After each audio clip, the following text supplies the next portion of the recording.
I came home early to surprise my wife, but then I heard moaning upstairs, and it was my brother's voice. I always believed that love, real love, was about showing up every single day, even when it hurt. I met Amelia at the lowest point of my life. I had just buried my mother after her long, painful battle with cancer. I was 26, angry at the world, drowning in bills and grief, working double shifts at a rundown garage just to afford rent and medication for my younger brother, Cole, who couldn't hold a job for more than a month. That's when she walked in, not to fix a car, but to get directions. A beautiful woman in a silk blue blouse, completely out of place in that grease-stained corner of the city. I still remember the way she smiled when I offered her water and a chair while I tried to help. She said, "You're the first person today who's looked at me like a person, not a body." That one sentence unraveled something in both of us.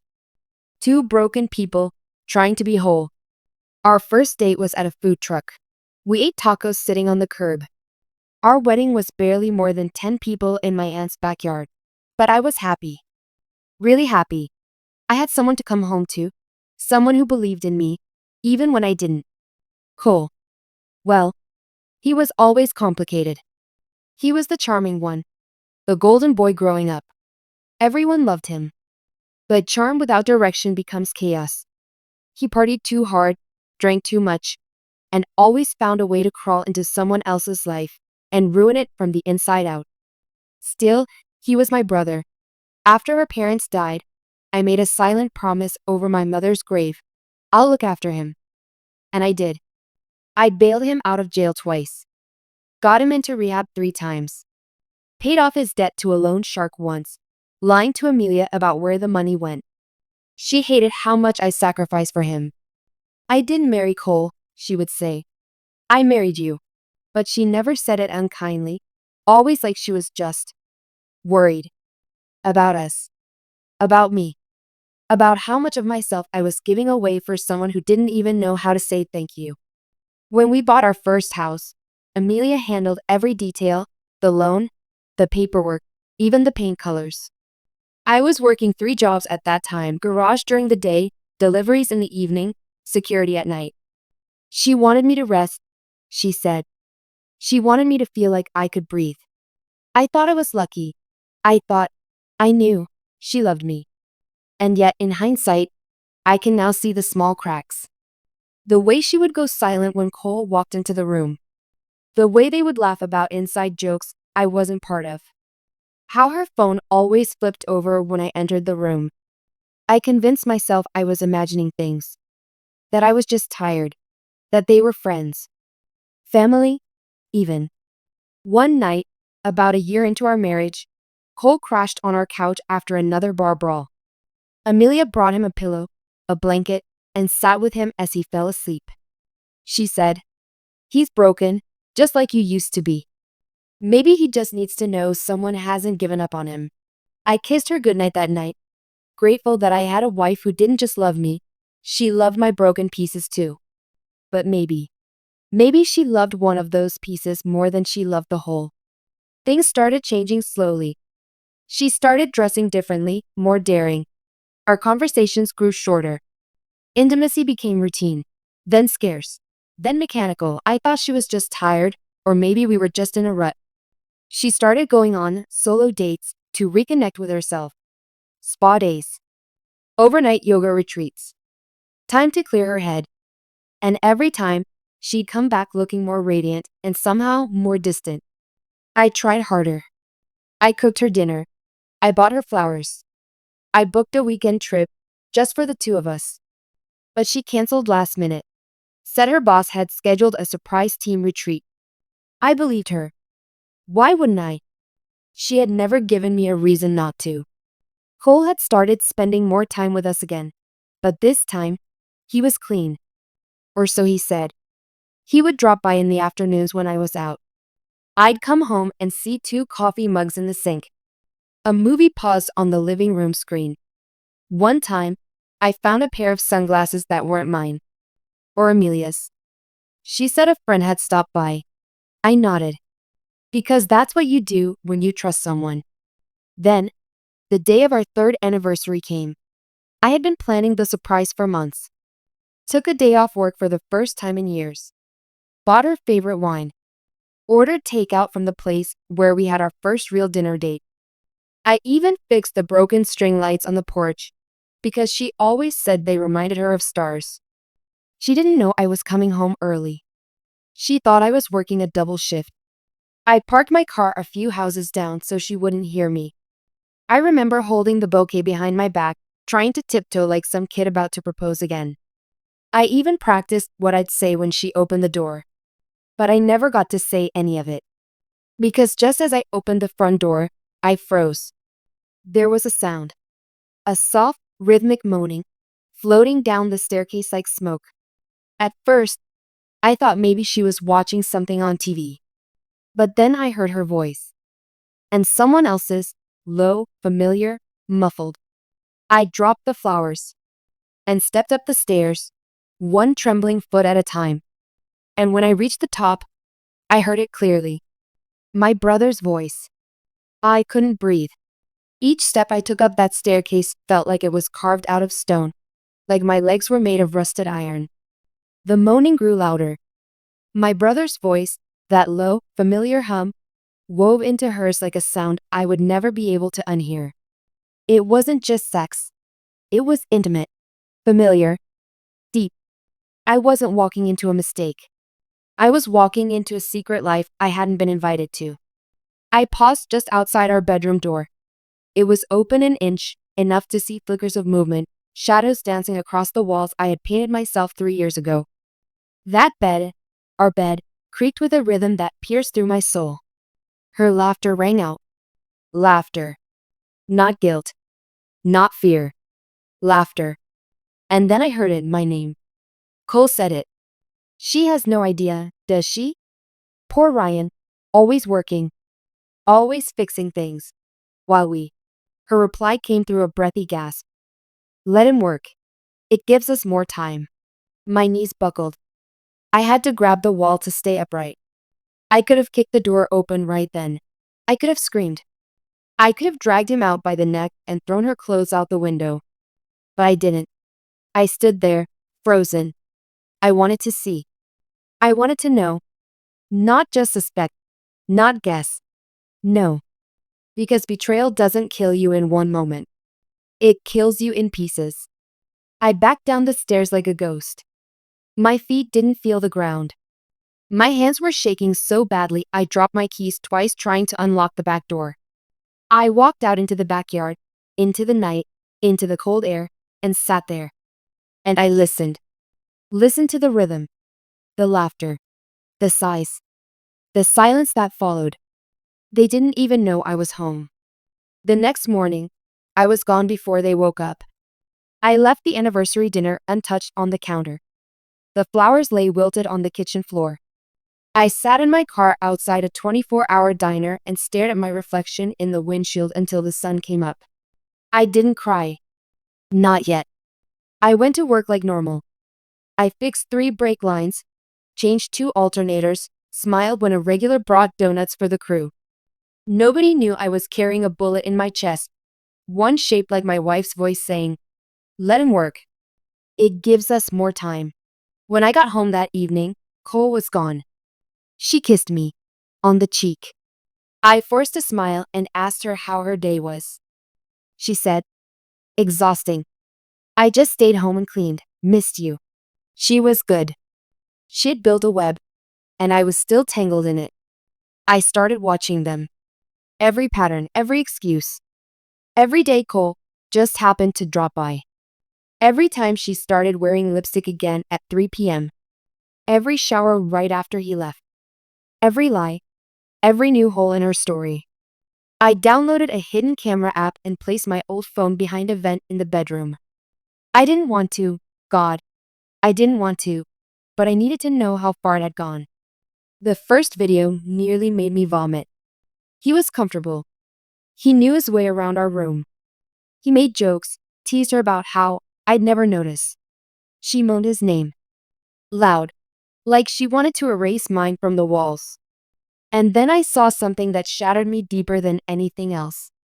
My wedding ring. On his finger. It was the spare. The one I lost on our honeymoon and replaced without telling her. She had kept it and given it to him. That night, I slept in the guest room. Told her I wasn't feeling well. She didn't come check. Days turned into weeks. I collected everything. Screenshots, audio, location logs, patterns of when Cole's phone was in my house when I wasn't. It became a sick obsession, not because I wanted more proof. I already had enough. But because part of me hoped I would find something, anything, that made it forgivable. A reason. A misunderstanding. A crack in the dam that could be patched. There wasn't one. She wasn't ashamed. She loved him. And he wasn't sorry. He strutted around me like a lion in a cage, knowing the bars were still up. He made jokes at my expense. You still working late every night, man? Must be exhausting. He started wearing my clothes. My cologne. One day, I found him sitting on my couch with his feet up, holding my mug, watching a movie I had saved for weeks to watch with Amelia. I snapped. I grabbed the remote and hurled it across the room. It shattered against the wall. He looked at me calm as ever. You good, bro? I just stared at him. I'm fine, I said, voice flat. Just tired. He grinned. You always are. I didn't confront Amelia. Not yet. Because something inside me had broken open, not just my heart, but something darker. Something calculating. I started planning. Not just how to catch them, but how to destroy them both. She had taken my love, twisted it, mocked it. He had taken my blood, my loyalty, my everything, and used it as a weapon. I wouldn't scream. I wouldn't cry. I wouldn't beg. They had taken something from me I could never get back. So I would take everything from them, starting with trust and ending with fire. There's a moment after betrayal, after the world crashes and the dust settles, when you're just silent, not broken, not furious, just hollow. That's where I lived for weeks, a place where nothing echoed. I wasn't Ryan, the husband, or Ryan, the brother. I was just watching, waiting, listening. Amelia would touch my arm at dinner, and I'd nod. Cole would laugh around me, and I'd smirk back. But inside, I was already gone. I became meticulous. My silence became my armor. I kept every receipt, every timestamp, every audio file. I created a folder on a USB named Memories. Inside it, footage, chat screenshots, voice recordings from the vent camera. Everything was organized, dated and labeled. Every lie had a file. I'd sit alone at night, watching them. Not to torture myself, but to study. Every laugh, every kiss, every lie they whispered in our bed. Amelia had started sleeping more soundly, ironically. Maybe because she thought I was slipping back into blind trust. Sometimes she would even cry in the shower. I could hear her, and whisper things like, I don't want to keep doing this. I would stand outside the door, back against the wall, thinking, then don't. But she always did. Cole wasn't even subtle anymore. He left his hoodie on the couch one day, the one I bought him years ago, and when I picked it up, a used condom wrapper fell from the pocket. My hands trembled. My vision blurred. But I just folded it neatly and put it in the laundry basket. Then came the turning point. Amelia told me she wanted to reconnect. She booked us a couples massage, said she missed me, wanted to spend time together. I agreed, smiled even. And when she walked out of the room to grab her phone, I saw it. Her screen lit up. A message preview from Cole. He suspect anything? You coming over later? She didn't notice me staring at it. Didn't see how I walked into the garage right after, not to scream, not to cry, but to stare at my toolbox. One tool in particular. The small voice recorder she once gave me years ago to jot down ideas. I'd kept it, mostly untouched. Until now. I tucked it into my jacket pocket. Because it was time to shift gears. No more evidence. Now I wanted confessions. The next day, I invited Cole to meet me at a diner across town, a place far enough where he'd lower his guard. He showed up wearing my old leather jacket. Amelia had given it to him, he said casually, after I left it behind. I asked him if he remembered the time I pulled him out of jail at 2 a.m., no questions asked. He laughed and said, "You always were the loyal one, man." Then I asked him, "Are you loyal to me?" His face froze for half a second, just long enough. Then came the grin. "I'm loyal to who treats me right." Click. Recorder in my pocket caught every word. He leaned in. "You really don't get it, do you? You're the one who taught her how to love." I just reminded her what it feels like. I gripped my coffee cup so hard it nearly cracked, but I smiled. "Glad to know I taught someone something." He laughed. "You still don't get it, bro. You were never the main character in her life. You were just the placeholder until I cleaned up." That night, I barely slept. I stared at Amelia as she lay in bed next to me, completely at peace. The woman I had once stayed up all night for when she had a fever. The woman I once fought a landlord for after he made a crude remark. The woman who whispered promises into my neck on our wedding night was now whispering my brother's name in the same sheets. The pain had passed. What replaced it wasn't rage. It was precision and patience. Over the next few days, I made small changes. I moved some money out of our joint account into a private one. I contacted a lawyer friend and asked him to quietly check if the house deed was in both our names. It was. But not for long. I bought a second phone, a private number, something no one else knew about. And from it, I texted Cole, pretending to be Amelia. "He's getting suspicious. We need to be careful." He replied instantly, "Let him. He'll break first." The arrogance was astounding, but useful. Over the next week, I fed him fake details. Told him Amelia was scared of getting caught.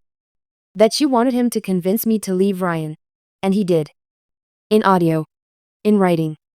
He said things like, "We've already taken everything from him. What's left? Let's finish this." He didn't know I was listening. Recording. Building. Then came Amelia's birthday. She thought I'd forgotten. She played it cool, no expectations. But I handed her a small box that night over dinner, wrapped in gold paper. She opened it. Inside, a silver necklace, engraved with our wedding date. Tears welled in her eyes. I don't deserve this," she whispered. I smiled and kissed her forehead. "You deserve everything. Because sometimes, the best revenge starts with making them think they've won." One night later, Cole texted me, not knowing who he was really talking to. She said she'll tell him soon. After her birthday. Finally. He added a heart emoji. I sent back, "Let's give him a surprise of our own." Because the next surprise would be mine. You know what's worse than betrayal? Watching the people who broke you smile like they never did anything wrong. But you know what's better than revenge? Letting them hand you the match, and then watching them burn by their own flame. By the time Amelia and Cole were confidently tangled in their fantasy, talking about a future, whispering plans behind my back, thinking I was still clueless, I had already built the entire trap. It wasn't just about exposing them. It was about breaking them. Systematically. Slowly. Permanently. Step 1. The setup. I waited until the following Sunday. Cole had just moved into a new apartment. Amelia helped him find it, apparently while visiting her cousin. I knew the address. I had even sent over a housewarming gift anonymously, a framed quote that said, "Karma has no deadline." He didn't get it. Amelia planned to go shopping that day. I kissed her goodbye with a smile and a packed wallet. What she didn't know was that my phone, the real one, stayed at home on purpose. I had the second device now, and everything was timed down to the minute. By 2 p.m., they were both at his place. I knew because of the hidden GPS tag I had sewn into the lining of her handbag 3 weeks earlier, and because the audio feed I'd planted inside a gifted speaker in Cole's apartment was giving me every breath, every groan. They were disgusting. And they were going to pay. Step 2. The party. I organized a dinner, a family celebration, I told them. Big announcement, I said. You both mean the world to me. Cole hesitated. You sure? He said. Things have been a little weird. Amelia encouraged him. He's trying. Maybe he's finally letting go of whatever's been eating at him. They came, both acting. Cole in a blazer I bought him. Amelia in the dress she wore on our first anniversary. I welcomed them with wine and hugs. I made pasta from scratch. Set the table. Candles. Music. You know what betrayal hates the most? Kindness. Because it can't breathe around it. I let the night go on. We laughed. I told stories. We toasted. They relaxed. And just as dessert was served, I stood up and said, I have a gift. Step 3. The reveal. I pulled out a flash drive and inserted it into the TV. They both turned to look, confused. The screen lit up, and there it was. A split screen, security footage, voice recordings, text message logs. One side showed Amelia welcoming Cole into our bedroom on the day of our anniversary. The other side showed Cole's messages, including the ones he thought were to her. Amelia's hand flew to her mouth. Cole stood slowly. What? What is this? I didn't yell. I didn't even blink. I just said, this is what love looks like when you feed it lies. He lunged at me. I was ready. I slammed his face into the table, restrained him with zip ties I had hidden in the drawer, and calmly turned back to Amelia. She was crying. Not for me. For herself. Ryan, she whispered. I didn't mean for it to go this far. I crouched down, looked her dead in the eyes. I trusted you with everything. And you gave my brother the pieces of me you promised to protect. She opened her mouth to say something, but I cut her off. Check your phone. She picked it up. New messages were flooding in. From her mom, her friends, her boss. I had sent them everything. Step 4. The fallout. Cole was charged the next week. Not for cheating, obviously, but for stolen funds. He'd been using my name and social security number to take out payday loans. I'd been tracking them. I turned in every piece of evidence to the police and anonymously submitted a tip to the loan company's fraud department. He was arrested in his apartment. Alone. Amelia? I served her divorce papers the next morning. At her workplace. Public. Professional. She tried to text, to beg, to call. I blocked her on everything. The house. Sold. The car. Repossessed. It was in my name. Her reputation? Shattered. When her job saw the videos and the messages. She was suspended for conduct damaging to the company's image. She filed a complaint. But the world was already watching. And no one came to defend her. Step 5. The quiet.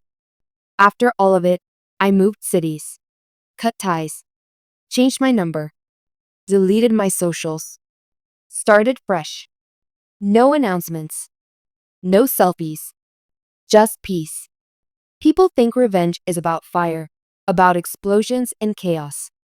But real revenge? It's the silence afterward. When they look around and realize there's nothing left to break. Because you already picked up your pieces and left. It's funny how fast people disappear when the truth finally arrives. Cole stopped trying to contact me after his arraignment. Maybe he thought I'd show up in court and fight for him like I always had. Maybe he thought blood would keep me loyal, even after everything. But the man who once called me brother, now called me witness. His public defender tried to spin the story, addiction, financial pressure, bad influences. But the evidence spoke louder. He was sentenced to 18 months for fraud, identity theft, and probation violations. He'd be out eventually. But not to the life he once knew. Not with my name. Not with my protection. And definitely not with Amelia. She lost everything, her job, her standing, her mask. Friends who once posted selfies with her on brunch dates now posted vague "beware the snakes among us" quotes. Her family distanced themselves, embarrassed by the headlines. She called me once from a burner number. She didn't say hello. Just, "Did you ever love me?" I paused, then hung up. Months passed. The new city didn't feel like home yet, but it didn't feel like hell either. That was progress. I'd gotten a new job at a quieter garage. Fewer clients, slower pace. I liked the quiet. I rented a small apartment near a lake. On weekends, I'd walk the trails, watch the ducks float by, and wonder if maybe healing wasn't a place, it was a decision. One I had to make again, every day. I didn't date, didn't drink, didn't trust. But I breathed. And that was enough, for a while. Until one morning, a letter arrived. No return address. No handwriting on the envelope. Inside was a single photograph. A sonogram. And a sticky note. "He would have looked like you. But now I'll raise him alone. A." I stared at it for hours. My hands wouldn't stop shaking. My mind ran wild. Was it real? Was it a trick? Was she? I scanned the image, confirmed it was dated after the night of their last affair. The timelines aligned. It could be mine, but it also could be Cole's. I'd seen their conversations. She'd been with us both, close enough to blur the truth. Was she weaponizing motherhood? Or reaching for a lifeline? My heart wanted to believe, but my brain had learned better. Still, the thought of a child, my child, out there, growing in the wreckage of everything they destroyed, it paralyzed me. What do you do with that? Do you walk away, keep healing, and let the past rot behind you? Or do you turn around and face it one last time? I decided to investigate, quietly. Through a mutual friend still back home, one who never chose sides, I learned Amelia had moved out of state, changed her name, living in a small town 2 hours away. And yes, she was pregnant, due in a few months.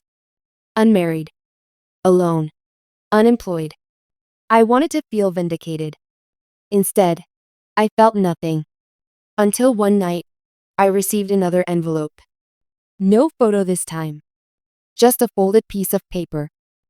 Paternity test. 0% match to Cole. And one line handwritten below. "He's yours. I never stopped loving you.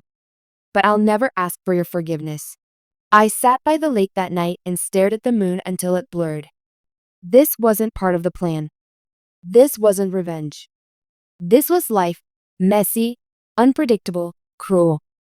But maybe not hopeless. So I wrote her back. 3 lines. No anger. No promises. Just truth.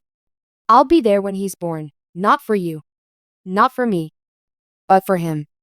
Because he deserves better than we gave each other. Because in the end, revenge doesn't heal you. It just clears the road. So you can finally choose where you want to go. And who you're willing to become."